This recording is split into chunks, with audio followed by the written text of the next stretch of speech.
your favorite stations, shows, and podcasts.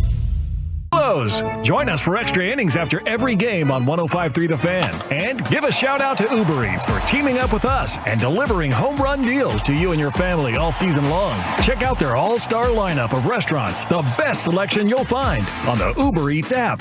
You'll score a win every time you order when you take advantage of the many offers available from their partner restaurants. Download the Uber Eats app and make them a part of your game plan all season.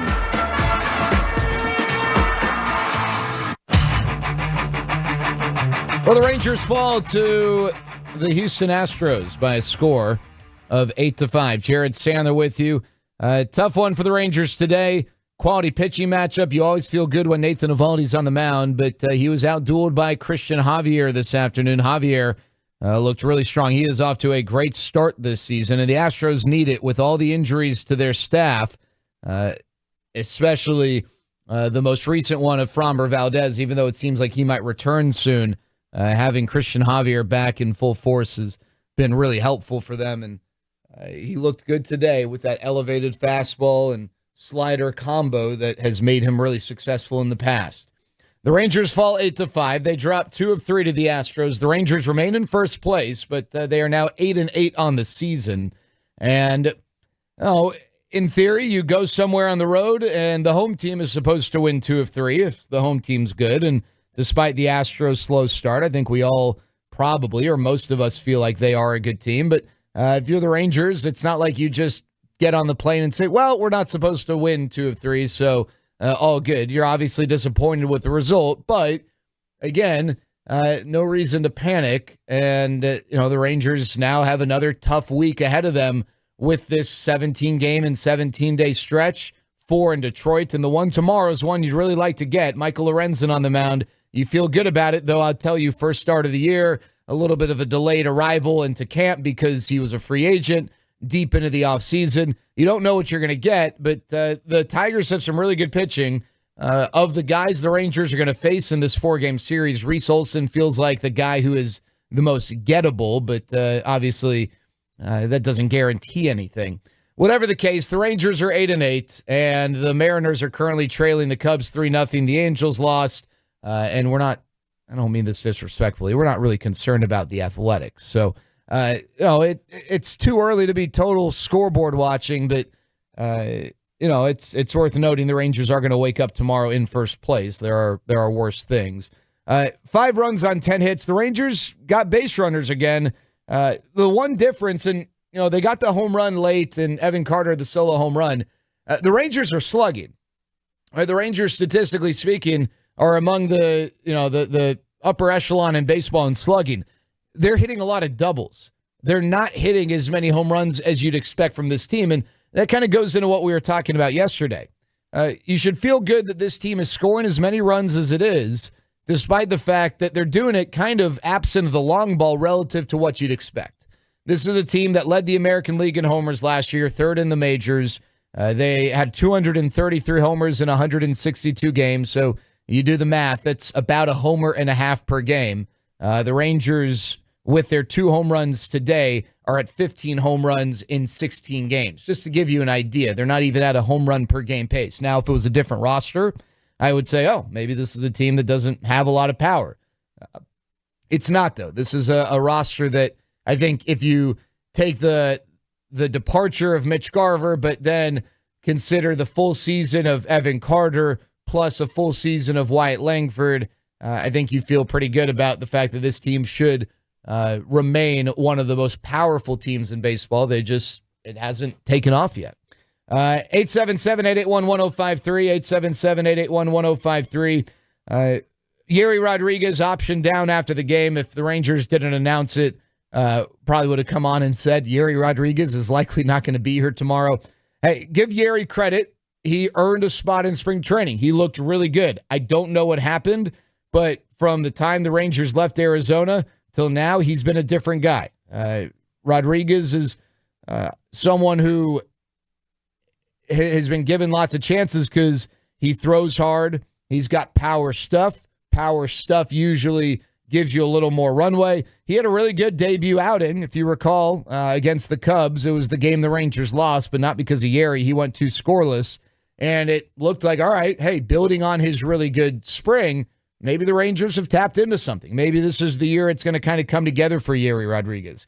Now, what I would tell you is that it's probably not worth just totally writing off Yerry Rodriguez permanently, but there's no doubt that the Rangers needed to make this move. He did not look good again today, and he'll go down to Round Rock and try and right the ship.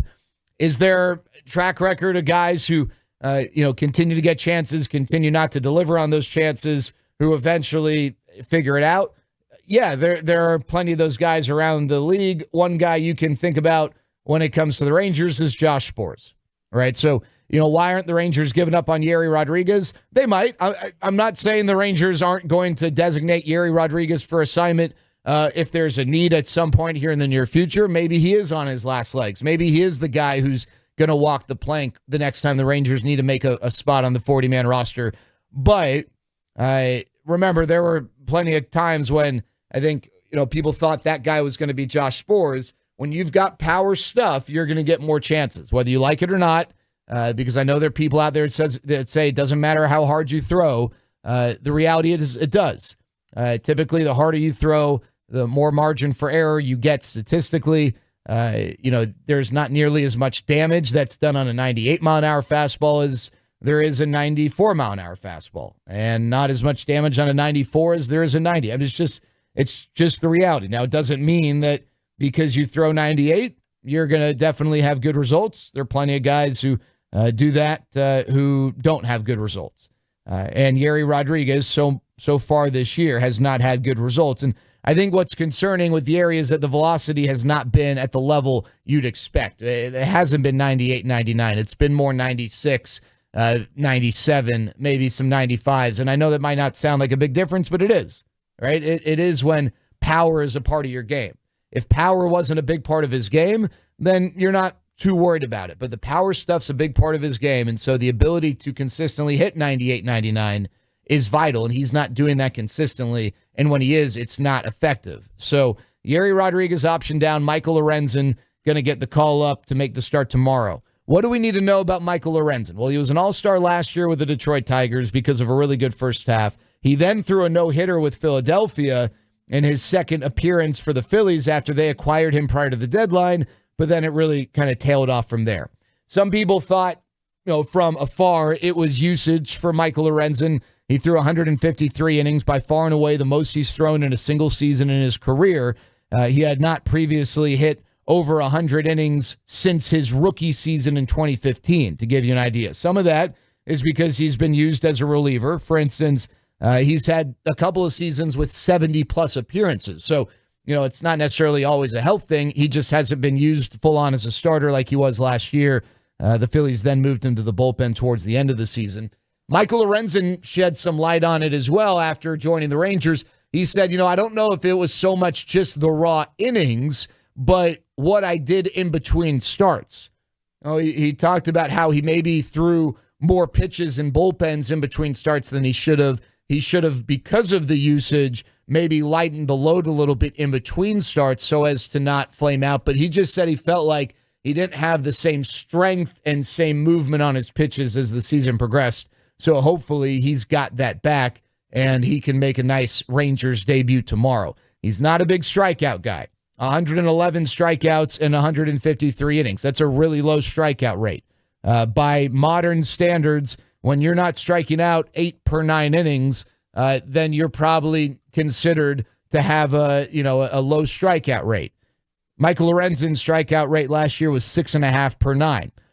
He is effective because he gets weak contact. He is a sinker guy, and traditionally over the course of his career, he has held people to a slightly below league average batting average on balls in play, which is an indication with how long he's pitched that he does a good job of getting weak contact. In a single season, if someone has a low BABIP, then you might cite just some favorable luck. A couple seasons, more of the same. If it is a trend over the course of several seasons, it's probably an indication that that guy does a good job of getting weak contact. One thing that benefits Michael Lorenzen, specific to the Rangers, they've got a really good defense.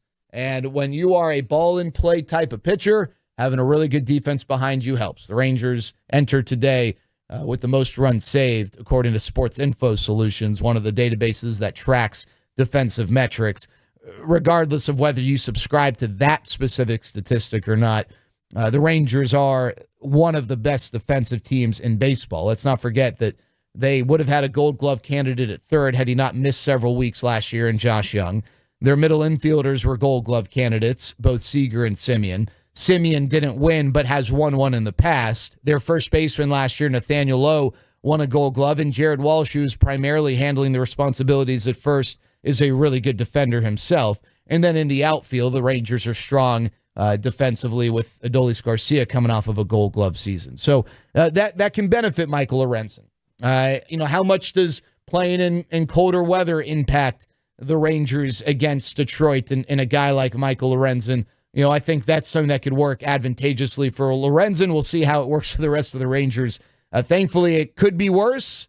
After doing minor league baseball in Michigan for 2 years, I will tell you that just because it's April 15th doesn't mean you are free from 30 to 40 degree temperatures. There have been wind outs in April in the minor leagues. They don't typically have it at the big league level, but you will see the Tigers play games with all sorts of cold gear on to brave the elements. But thankfully, I don't think it's going to be too bad in Detroit. Not sure what the wind's looking like.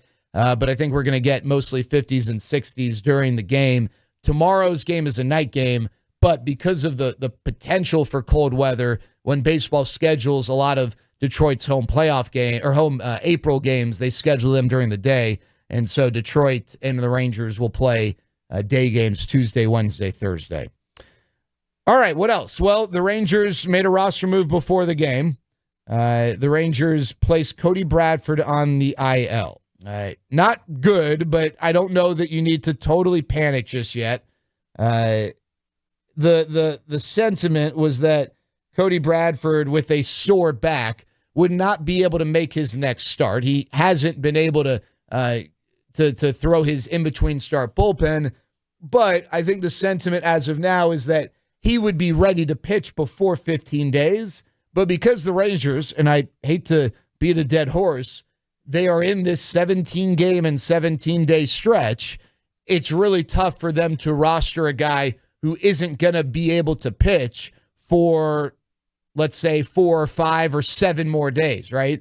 Whatever it might be, because now you've essentially got dead weight in the bullpen, and you need that. You need that protection, and so the Rangers have just decided we're going to put him on the IL. That will give us the opportunity to get use out of that roster spot. And I think the Rangers fully expect Cody Bradford at this time to be back when 15 days are up.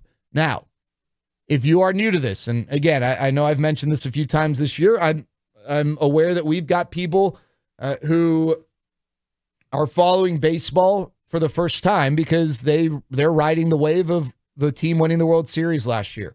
There are always new fans, obviously. Winning the World Series helps birth more new fans. It doesn't matter, especially with pitchers, but position players too. It does not matter what the sentiment is when a guy is placed on the IL until you start to see legitimate progress in terms of steps taken towards their return. And what I mean by that is it's not that I think that the Rangers are blowing smoke and saying, oh, he's just fine. We expect him to be ready to go at 15 days. I believe that is the reality, but he hasn't even really begun to progress towards that return.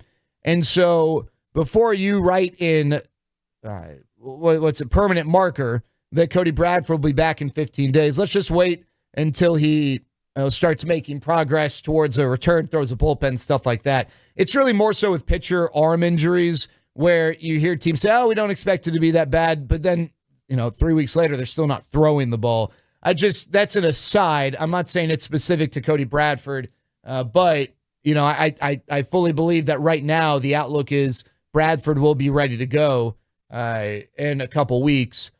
But let's just wait for him to start making some progress before we know for sure. What did the Rangers do to take up Cody Bradford's roster spot? Well, they recalled Cole Winn. Recall is the technical term because he was already on the 40-man roster, but Cole Winn made his major league debut today, and he looked good out of the bullpen. let's quickly discuss the Cole Winn case.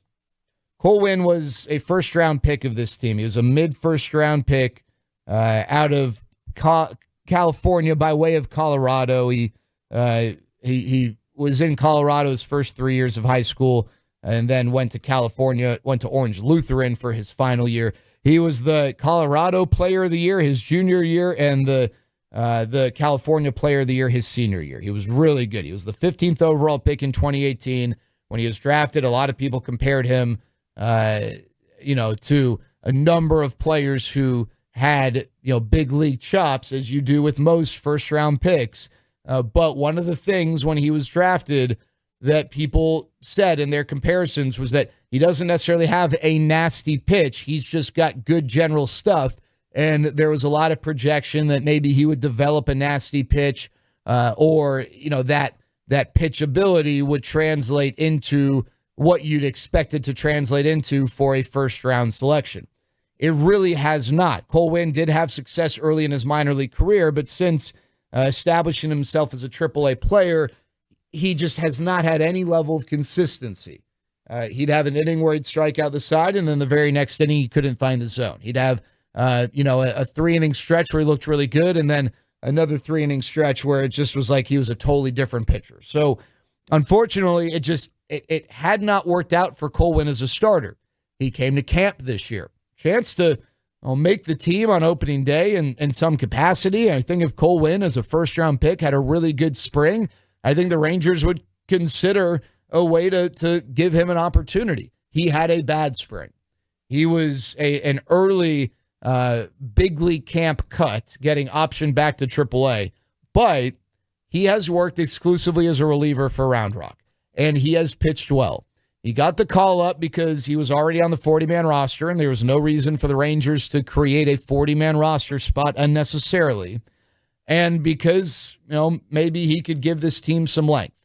And he did a nice job. He retired all 5 batters he faced. He had a strikeout. The velocity was in the mid-90s. It was good to see. Have the Rangers discovered a way to make use of Cole Winn in a highly productive manner at the big league level? I don't know. That remains to be seen. Are there plenty of examples of guys who did not make it as a starter, regardless of their draft position, who then become relievers and have a lot of success? Yes, there are. There are tons of examples of those guys.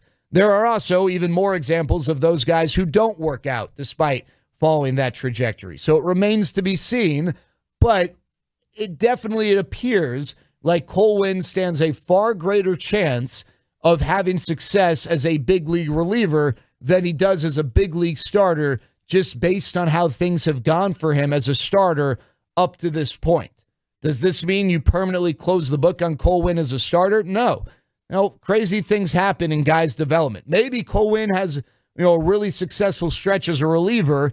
He gets some confidence and it totally changes his mental outlook, and maybe the Rangers give him another crack at becoming a starter, and because he now no longer has the weight of expectations, he's made the major leagues, he's had some success, who knows how it works out, right? I'm fast forwarding, but I wouldn't necessarily close the book on Cole Winn as a starter, but I would set that book aside. It's like you got a book you're reading and you think you want to read it, but you just don't find yourself having a tough time putting the book down, and then another book gets put in front of you on your Twitter feed or what, you're like, oh, this is a good book, and you get it and you just can't put the book down. And so you push that other book aside until you're done with the new book, the new kid on the block book. And you finish that book that captivated you, and then you look at that other book and you think, all right, yeah, I'll go back to that book. And then maybe you open it back up and you're like, yes, all right, let's keep going. I'm ready.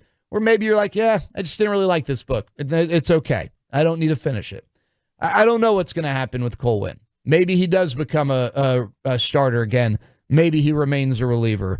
But the key here is finding a way to put guys in positions to succeed. And for Cole Winn, if that is as a relief pitcher, then that's what it's going to be. And at some point, you've got to separate the fact that he was a first-round pick. You don't draft a guy 15th overall in the first round if you think that he is just going to be a good middle reliever, right? That doesn't happen. No one has ever taken a guy 15th overall and say, we like him because we think he's going to be a good middle reliever. Or maybe we think he's going to be a good setup guy. Maybe you draft a guy in the first round because you just look at him and think, dominant closer. This is going to be a guy who's going to close games for us for years. All right, that's what happened with Tyler J., who, he's got a crazy long winding road. He finally has made the majors as a reliever, but he was top 10 pick. He was 5th or 6th overall by the Twins out of Illinois, and he was a straight-up closer. And here he is, 9 years later, finally making his major league debut with the Mets. So even drafting Tyler J., while I hope he has a great career, I don't know that the Twins look back on that pick fondly.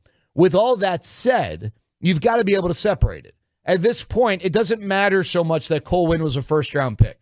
All that matters is whether or not he can contribute to your team. Now, if you want to take a step back and look at the history of roster building and whatnot, you can say, yeah, the Rangers had a 16th overall pick that they took on a guy who became a middle reliever. I'm sure they'd like to do that one over. If you look at the draft that year, guys who were taken after Cole Winn, I'm sure there are plenty of guys who, the Rangers would say, no, maybe we should have taken this guy, be it a pitcher or a position player, right? You can always play that game. However, the reality is at this point, it doesn't matter. Through another lens, what matters is the Rangers have Cole Winn on their big league roster, and hopefully he can make himself productive as a reliever. That is the biggest need for this team. If you heard me ask Eric and Matt after the game, I was curious what they would say, and Eric identified middle relief. Now, he did make an astute point.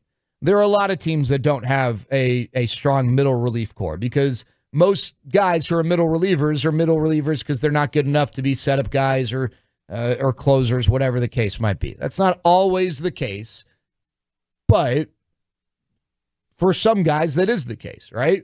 Yuri Rodriguez is, currently kind of profiles as a middle reliever at the big league level because he hasn't shown anything that suggests he could be a late game pitcher, right? So there's going to be inconsistency with middle relief. A lot of people talk about how the 5th, 6th, 7th innings sometimes can be, the most dangerous innings for, a team trying to keep runs off the board if they're having to go to their middle relief because that's where they're maybe most vulnerable. But that is an issue for the Rangers, and it's an issue that can be better, right? I don't know that you need to have the greatest. No, you look at like different characteristics of teams that win games. I don't think anyone has ever said, you know what I really want to build? I want to build a roster in which my team is the best middle relief ever. All right, no one says that. But that doesn't mean you just want to have bad middle relief. And right now the Rangers have not gotten good production from their middle relief. Hopefully Cole Winn can do that. Now, one other element before we say goodbye here today. Because Cody Bradford's on the IL and Michael Lorenzen is getting the call up, you might think, okay, well, nothing should really impact things from a starting standpoint. But, again, because the Rangers are in the 17-game and 17-day stretch, Bruce Bochy and Chris Young have both said that they would like to drop in a 6th starter during this final week to give guys an extra day's rest. The thought was Michael Lorenzen would be that 6th starter because you drop him in and then you push everyone else back. But because he's replacing Cody Bradford, I think the Rangers still would like to find a way to create that 6th starter for this week. Not long-term going to the 6th-man, but just for this stretch. And my guess is you would do that on Wednesday. You have John Gray pitching tomorrow. He hasn't been on Tuesday. He has not been overly utilized. You don't feel like you have to get John Gray an extra day as he is scheduled to pitch the 2nd game. But the guy who's scheduled to pitch the 3rd game is Dane Dunning, and there's no reason why you can't just give Dane an extra day. And then you've got on Thursday, if you didn't give Dane an extra day, Andrew Heaney.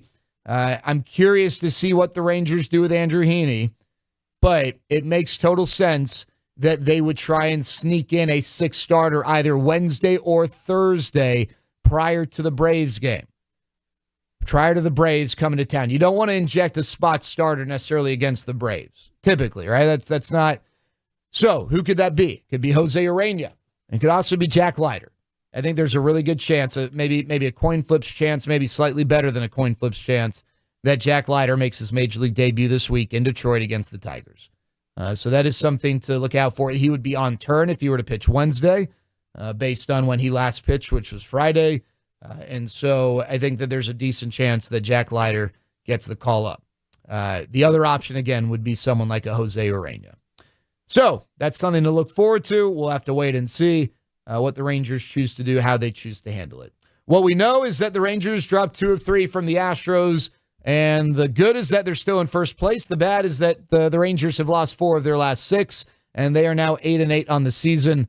And what is ahead is not necessarily the prettiest picture because the Tigers are a good team. They're 9-6, and you're having to go play a 4-game series on the road in chilly temperatures, and then you go take on the Atlanta Braves with a gas tank that either will be fueled by adrenaline or running on empty because of this 17-game and 17-day stretch.